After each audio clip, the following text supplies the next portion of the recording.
আমাদের ছাত্র সমাজের প্রতি আমার একটি আহ্বান, আপনারা অনেক বেশি খাতে হাত দিয়ে সেই খাতগুলো শেষ করতে পারবেন না। আপনাদের উপদেষ্টা হওয়া ঠিক হয়নি। আপনারা যে দুজন উপদেষ্টা হয়েছেন, আপনারা এসেছেন রাষ্ট্রের বৈষম্যতা দূর করতে।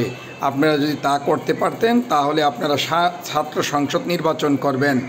আপনারা সেখানে ইউনিভার্সিটিগুলিতে নির্বাচন করে সেখানে নেতা হয়ে ইউনিভার্সিটিগুলি সুন্দর করতে পারতেন, লেখাপড়ার পরিবেশ সুন্দর করতে পারতেন এবং আমাদের ভুল লেখাপড়া ছেড়ে যোগ্য লেখাপড়ার দিকে ছাত্রদেরকে ধাবিত করতে পারতেন। এরা একদিন যোগ্য মানুষ, যোগ্য নেতা হয়ে বের হতো, যার মধ্যে আপনারাও অংশগ্রহণ করতে পারতেন।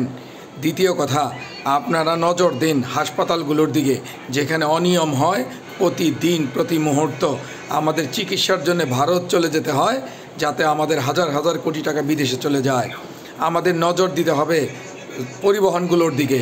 আপনারা দেখেন, এই নজর দেওয়া খুব সহজ। আপনারা দেখবেন উত্তরা থেকে সায়দাবাদ যেতে কয় লিটার তেল পুরে এবং তারা কয় টাকা গাড়ি ভাড়া নেয়। এখানে দেখবেন যেখানে 70 টাকা গাড়ি ভাড়া নেয় উত্তরা থেকে, সেখানে হয়তো 30 টাকা, হয়তো 35 টাকা গাড়ি ভাড়া হওয়া উচিত।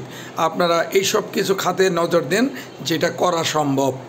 কৃষিখাতে নজর দিয়ে আপনারা স্বল্প সময়ে সুফল আনতে পারবেন না, কারণ কৃষিখাতে ভর্তুকি বা কৃষিখাতে সার, তেল, বিদ্যুৎ এইসব দিয়ে কত সেই পণ্যের দাম পড়ে সেটা নির্ধারণ করবে একটা গণতান্ত্রিক সরকার।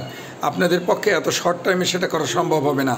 আপনারা একটা জিনিস পারতে পারেন, হয়তো যারা বিদেশ থেকে পণ্য আমদানি করে সেদিকে নজর দিয়ে, যে ওই পণ্যটা কত টাকায় আমদানি করা আছে আর কত টাকা বিক্রি করছে।